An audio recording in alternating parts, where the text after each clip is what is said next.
Please join me in welcoming First Lady Michelle Obama.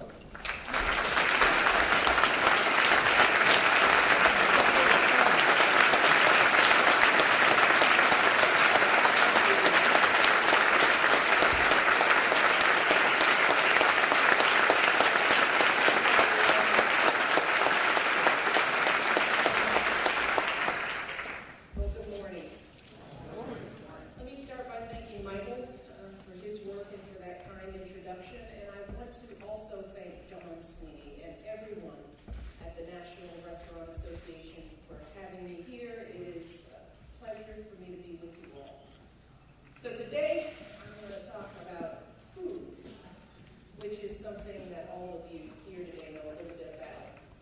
Together, you represent 40% of the nearly 1 million restaurants in the United States, from the biggest chains to the smallest diners. You know what Americans like to eat and what they don't. You've seen how the ingredients we put in our bodies affect the way we feel and the way we feel about ourselves. And you also understand the unique role that food and restaurants especially play in our own lives and in the life of our nation. Restaurants have always been places to celebrate a special occasion or mark an important milestone, to bond with new friends and grow closer as a family.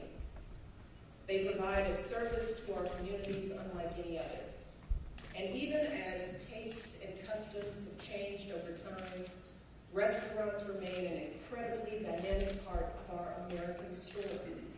And today, 1 out of every $2 spent on food in this country goes towards meals outside the home. And that's double what it was just 50 years ago. And 1/3 of all meals today are eaten in restaurants. So it's clear that eating out has become part of our American way of life. And while restaurants are still places where we go to mark a special occasion, to celebrate a good report card, an anniversary, a job well done, restaurants aren't just for those who can afford to splurge anymore. Instead, they've grown to fit every lifestyle and every budget. And our eating habits have evolved over time as well, both in restaurants and at home, but not always in ways that are good for our health. And that's another reason I wanted to talk to you today about an issue that is near and dear to my heart, not just as First Lady, but as a mother. And that is the epidemic of childhood obesity in America today. Now, I know you're all familiar with the statistics, how 1 in 3 children in this country is overweight or obese. You know the consequences for their health, from hypertension and diabetes to heart disease and even cancer. And I know you're all aware of the economic impact, the billions of dollars we spend every year treating obesity-related conditions, costs that you pay in the form of rising health insurance premiums. So it's clear that we're facing a problem that is really big. And it's also clear that this problem has a whole range of different causes. Our kids are spending less time outside, more time on the couch in front of the TV, video games, the internet. At school, gym classes, recess, they've been eliminated or shortened. Portion sizes in this country have ballooned. In some areas, families are having a tougher time getting regular access to fresh produce. And kids these days are consuming more calories and eating more fat and sugar than ever before. And that's why earlier this year we launched Let's Move. This is a nationwide campaign with a simple but ambitious goal. We want to solve the problem of childhood obesity in a generation so that kids born today can reach adulthood at a healthy weight. And Let's Move is about attacking this problem from all different angles. It's about giving parents the information and the resources they need to make healthy decisions for their families. It's about giving grocery stores, helping them to locate in underserved areas so that every community has access to fresh and nutritious food. It's about getting healthier food into our schools. It's about helping our kids become more active, not just in school, but at home.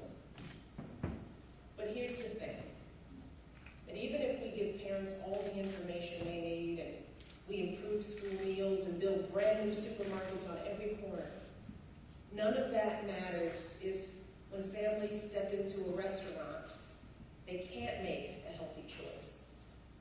And the truth is that while restaurants are offering more options and families take advantage of them more often, they aren't always the healthiest choices. Research has shown that kids consume more saturated fat and less fiber and calcium when they eat out. And the meals they eat at restaurants have twice as many calories as the ones they eat at home. Now, as parents, we know that many of our kids aren't as healthy and active as they should be, and we desperately want to do things differently. But when stores and restaurants don't offer healthy options, or when parents don't have the information to make the best choices for their families, that's easier said than done. And as America's restaurant owners, you're responsible for 1/3 of the calories our kids get on a daily basis. The choices you make determine what's listed on the menus, what's advertised on billboards, and what's served on our plates. And your decisions about how a dish is prepared, what goes into it, and where it's placed on the menu, that can have a real impact on the way people eat. And that's why we need your help. And we need your help now. Because when you see research showing that obese toddlers already display some warning signs for heart disease, it's clear that we just don't have the time to waste. And that's why I've been so pleased to hear about what some of you are doing already, both in working with us and on your own. Here at the NRA, you've developed the Food and Healthy Living Initiative to give restaurants a strong foundation for making healthy changes. You've launched a website, healthydiningfinder.com, to help consumers identify healthy menu options in their area. You're keeping your members up to date with the latest information and statistics about efforts to address childhood obesity, and you're working with other groups in the industry to meet the goal of doubling the amount of produce used in the food industry over the next 10 years. And across the country, individual restaurants and chains are also focusing on our children's health. Not just because it's the right thing to do, but because it also makes sense for their bottom line. Right now, many restaurants are making a point to offer fresh produce and healthy choices aimed at kids and adults. Others are serving more low-fat dishes, whole grain breads, fruit on the side. Some are even offering kid-sized portions of the meals they serve on the main menu. And chefs across the country are partnering with local schools to help them make healthy choices. But as positive as these examples are, the reality is it's just not enough. Together, we have to do more. We have to go further. And we need your help to lead this effort. Now, what I do know is that in the restaurant industry, creativity is your lifeblood. It's what sets you apart from the competition, and it keeps customers coming back for more. And today, I am asking you to use that creativity to rethink the food you offer, especially dishes aimed at young people, and to help us make the healthier choice the easier choice. First, it's important to reduce the number of empty calories that our families are consuming, calories that have no nutritional benefit whatsoever. And believe me, I know this is easier said than done. After all, these humans, we are programmed to crave sugary, fatty, salty foods. And as people who work to meet those needs, I know it's tempting to respond by creating products that are sweeter, richer, and saltier than ever before. But here's the catch.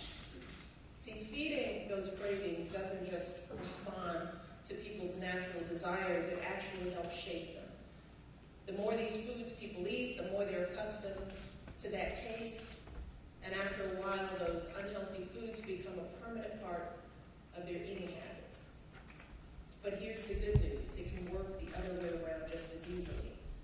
Just as we can shape our children's preferences for high-calorie, low-nutrient foods, with a little persistence and creativity, we can also turn them on to higher-quality, healthier foods. It starts with offering healthier options designed specifically for kids.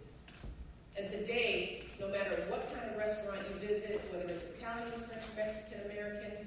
Most kids' menus look pretty much the same, and trust me, we've seen a lot of them.